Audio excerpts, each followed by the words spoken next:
Thank you. Good evening, sis. Thank you for giving at the time dito sa for this particular time. Um, Sige, yun na nga, no? Not so long ago, nagkaroon ng sunog and nadama yung bahay ninyo sa nasunog actually, di ba? So ano yung naaalala mo during the time nung nagkasunog? Meron ka bang particular memory na hindi mo makalimutan about the sunog? Kailangan ko ba ang advice?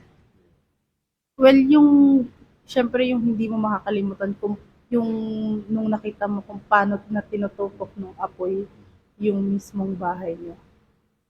Yung sunog po kasi hindi siya nagsimula, medyo malayo naman siya eh.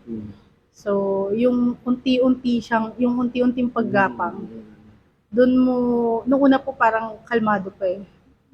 Kalmado siya kasi hindi, kumbaga parang hindi ka nakakaramdam ng takot. Hindi ko rin mawari bakit. Basta alam ko lang kalmado ako ng mga oras na yun. Pero nung habang gumagapang na yung apoy, dun ko na rin unti-unting naramdaman yung lungkot dahil yung mga alaala nung bahay na nagsimula pa lang lahat. Ayun po yung hindi makakalimutan. Na up until now, naging trauma na siya. Ayun po. So, so nung umpisa, parang ang feeling mo hindi kayo aabutin ng sunog, ganun ba? Ganun po talaga yung pakiramdam namin. Ganun pa man, hindi na po kami para nagsalba pa ng gamit. Talagang inuna na po namin ilabas yung kami, yung bawat isa. I-check, binilang kung ilan baka may kulang. Pero ganun po man, hindi naman din kami nang hinayang sa mga gamit. Pero nakakalungkot talaga, especially nung habang gumagapang habang lumalawak na yung apoy. Naririnig mo yung iyak ng mga tao, yung iyak, yung hagulgol, especially nung mga elders kasi nung yung mga hindi na nahirapan na makalakad.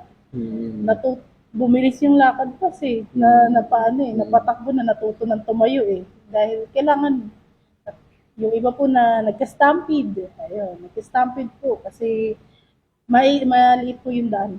So, nahirapan talaga. Ang daming masakit makita yung eksena. So, basically, halos lahat talagang takot yung naramdaman nyo initially. I can imagine. Um, Naalala mo ba kung ano yung tumatakbo sa isip mo? Actually, binanggit mo kanina eh.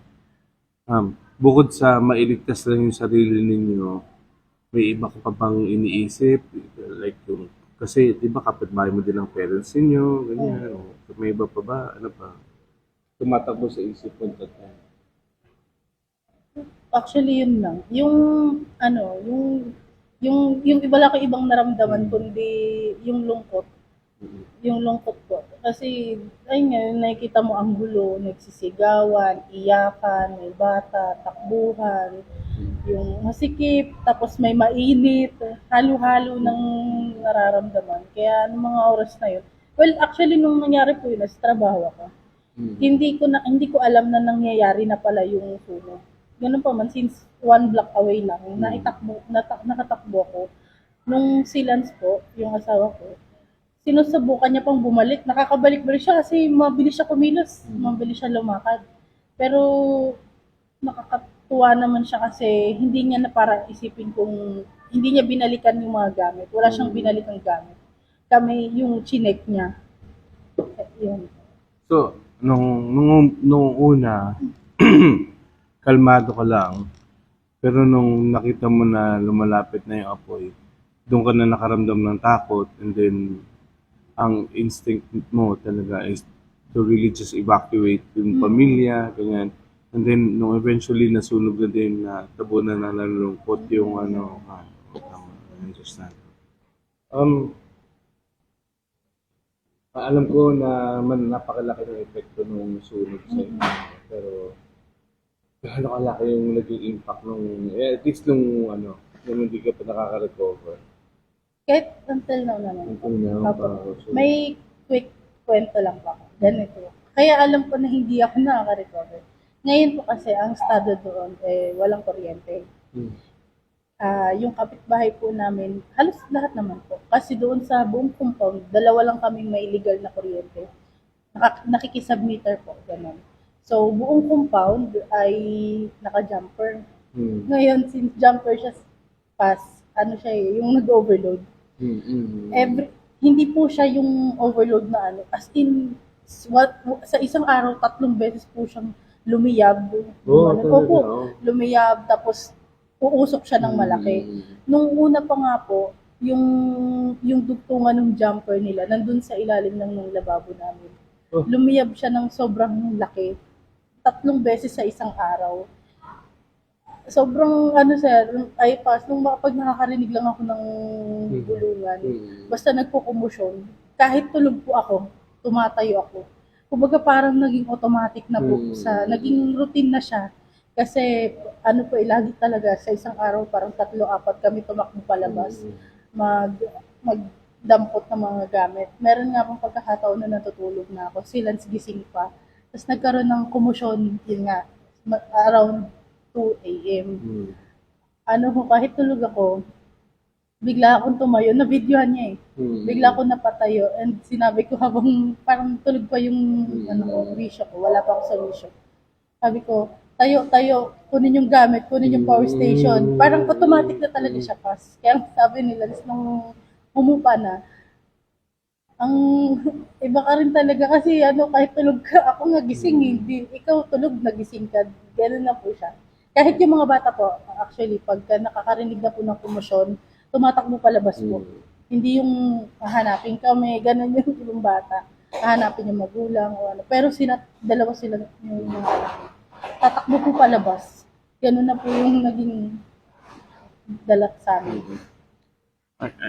I think very traumatic yung experience ninyo. Kaya ganun na lang yung response mo. Munting kaluskos. Na-alarm ka na, no? As in, I can only imagine yung trauma na nadala nung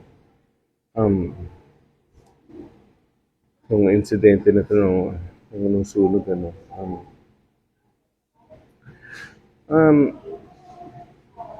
Meron bang kahit papaano na naging source ng comfort or support sa'yo after the fire, or at least during the fire or after the fire, after ng sunog? Meron bang mga bagay o tao na sa tingin mo pinagkuhanan mo ng support o lakas ng loob, meron ba? So, boss, madami. Siyempre, unang-una yung pamilya ko. Doon kami, actually, hindi naman talaga kami good terms nung side ng asawa ko. Hindi kami magkakaaway. Kumbaga civil kami, pero doon kami mas nag-unite doon sa nangyari. Kaya nga sabi ko nga nun, kung may hindi magandang nangyari, meron ding mga magandang nangyari.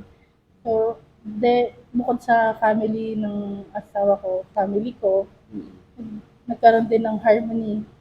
Tsaka of course yung church. Malaking bagay po. Church, tapos sa work. Yun po, yung mga naging support ako. Kaya naman, palagi din nire-remind na huwag ako makalimot.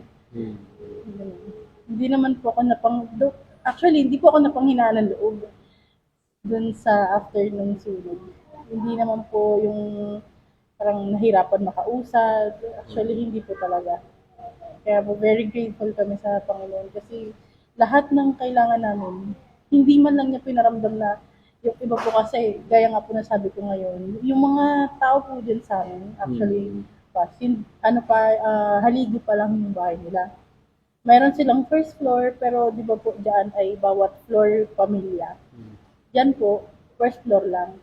Tapos, pag tumingala ka, ano na lang yung haligi lang. Wala pong dingding. May bubong, pero walang dingding. Kaya nitong mga past ulan, basang-basa sila. So, ganun yung situation na ganun sila matulog. Kaya nung nangyari po yung past, kami po nakapagpatapos kami ng bahay, may tubig kami, nagkaroon kami ng kuryente. Very grateful past kasi hindi pa nilaramdam ng Panginoon na yung mga worldly needs namin. Kumbaga sapat, lahat sapat. As in, period. Wala kaming hihilingin. Ah. Ganun po. Tatanungin ko sana kung may time na ang feeling mo, there was a time na discouraged ka or feeling mo hopeless. Pero praise God kasi sinabi mo that the Lord really helped you during those times. No? Nakakatuwa. Indeed, praise God. Um, Meron bang epekto ito sa iyong spiritual life? Nakadagdag ba siya? Were there times that you question, um, kung bakit nangyari sa iyo ito? Parang ganyan ba? Well, wala naman, hindi ko naman siya question actually kasi nag-iintindihan ko naman very clear sa akin na everything happens for a reason naman po. So, ngayon kung may mangyari mong sakuna, kung ano man yung mangyari, kung hindi mo maganda o maganda man, lahat naman yun ay may dahilan. Either susubukin ka niya, kung sinusubok ka man niya, possible na yun ay yung faith mo sa kanya. Paano kung naniniwala sa kanya? Hindi naman po. Though nagkaroon po ng pagkakataon na aminado naman din ako doon. Talagang tinatamad ako po. Tinatamad ako, hindi talaga siya tinatamad yung term. Kumbaga parang nagkakaroon ako ng spiritual battle. Nagigets ko talaga siya kasi every time nag-ready ako sa morning, di ba po, especially nung bago pa yung fresh pa yung sunog. Gusto ko mag-church, gusto ko umattend sa mga activities. Bigla na lang, all of a sudden, may pila dito. May dito, may kailangan attend kayo, ganyan. So, nagkaroon talaga ako ng saan ba ako pupunta. Lahat ng bagay na nakukuha ko, siya yung may gawa. Ano ba, pipila ba ako dito? Kasi, blessing niya to eh. A-attend ba ako doon? Nagkaroon talaga ako ng battle ng past. And at the same time, alalay na rin sa family ko kasi especially yung side ng asawa ko, hindi sila ganun ka-knowledgeable pagdating sa lakad po ng mga papeles. Doon po talaga kami nagtatalo. Walang ganong naglalakad ng mga papeles, walang may alam po. Kaya kailangan ko sila alalayan. I think naiintindihan naman ni God na hindi ka makapag-church dahil kailangan mong pumila sa support and ganyan. So, that's what you needed, urgently during those times. So, ilang buwan na ba since yung sunog? Naalala mo ba? Naman po. February 25, 2026. February, March, April, May, June, July. So, almost 5 months na rin. And after those 5 months, kahit papano naka-recover ka na, kahit papano ano na bang nangyari sa bahay niyo? Naipatayo na? Ano na ba yung status na ng bahay? Yung bahay ko, better than before talaga. Actually, bahay po namin noon, pinagtagpi lang yung Gusto kong emphasize yun, naging better yung bahay mo. Talaga grabe, nakakatawa. Kung sabi nga nila kung hindi talaga maganda nangyari yung sunog. Pero sa iba, gaya ko, na akong baga parang grateful talaga pa. Swear, sa lahat talaga nang nangyari. Better talaga siya. Kung yung bahay po namin noon pas, tagpi-tagpi. Tsaka wala kaming pinto pas. Wala kaming CR, wala kaming tubig, wala kaming kuryente. Ngayon pas yung bahay namin, bato. May CR kami pas. May kuryente kami. Of all people, sabi ko kasi pas sa compound kami lang may kuryente. Dalawa lang ang pamilya may kuryente at isa kami doon. May tubig kami. Wala kaming hihilingin. Mas may pareho kami may trabaho. Lord really provides for us. Wala kaming hihilingin. Every time nga po na nakikita ko po yung pag-morning, naalala ko pa ng pag-morning, kailangan namin mag-igib sa gabi. Pupunuin yung drum para lang may panligo sa umaga. Kasi nga po yung nag-iigib, tulog pa. Ngayon kahit anytime, bubuksan mo lang yung grate ng ganyan. Ang sarap pakinggan ng tubig na umaagos pas. Minsan naiiyak ako. Kasi dahil lang grateful ka, hindi niya maintindihan ng asawa ko bakit ako naiiyak. Wala, grateful lang ako. Dati pas yung namin pas, yung bubong namin, sa kasi kami pas sa likod ng Chinese-Filipino Museum. Nakadikit talaga kami doon. Kumbaga wall namin yun. Squatter na squatter. Pagka umuulan may waterfalls. Hindi kami nakakatulog. Pag umuulan noon hindi kami tulog. Tsaka puro butas yung bubong namin. Hindi kami tulog. Hinihintay namin tumila yung ulan. Ngayon ang sarap ng tulog namin. Wow, grabe. Naka-aircon pa. Kaya very grateful pa kasi ang sarap ng tulog namin.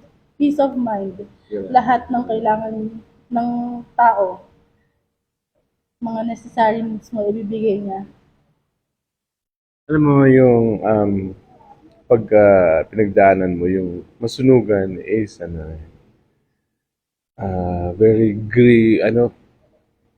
big source ng grief o kasi loss yan pagka wala ng bahay. May mga nagsasabi mas mabuti pa manakawan kaysa sa masunugan and I'm sure yung nabanggit mo nga yung initial trauma, yung takot, yung talaga nandoon. Pero in the end, makita mo rin how the Lord really, as parang blessing in disguise pa nangyari na sa ganun end. I'm really happy for all of you. Sige. So, sa tingin mo ba, ako natutuwa ako kasi parang nakikita ko na you have recovered from that particular loss na bahay, no? Kasi parang binalik-likad mas maganda pa actually, no? Compare sa dati, no? Nabanggit mo, hindi naman sa pinagpupray natin na na masunugan yung kapitbahay mo or masaya ka dahil nasunugan sila. Kaya lang, hindi mo naman din maitatanggi yung grasya ng Panginoon. So, sige, at this point, I'd like to pray for you just very, very quickly. So, Panginoon, I just thank you for what you have done, Panginoon. I know na sa karamihan, Panginoon, kilala din naman namin may mga ibang nasunugan, Lord God, and we are very sad for them. But, Panginoon, for Princess, we thank you because you have turned her mourning into dancing, Panginoon. Itong insidente na nakakatakot, na malagim, na hindi maganda, Panginoon, ginamit mo pa rin, Panginoon, para sa mabuti, and how you have turned their lives around ng kanyang buong pamilya, Lord God, for the better. I pray, Panginoon, na maayos yung problema nila, yung issue sa power supply sa buong compound, Panginoon, para po maiwasan pa ang magkasunog muli, Lord God. I pray, Panginoon, na tulungan mo si Princess na lumago pa spiritually because of what you're doing sa kanyang buhay, Panginoon, kung paano mo ginamit yung sitwasyon na ito, Panginoon, para mag-minister sa kanya, would also be a way for her to minister to her family, pati sa kanyang mga in-laws, Lord God, sa kanilang mga anak, Lord, and kung po pwede, pati sa mga kapitbahay, Lord. Salamat, Panginoon, that inalaw mo, Panginoon, si Princess to recover from this grief ng masunugan, Lord God. And wala man silang nailigtas noon, Panginoon, I thank you because tinutulungan mo sila makapagpundar ng mga gamit niya, Lord God. Mas masama po ang kanilang buhay. In Jesus' name, amen. Thank you, sis.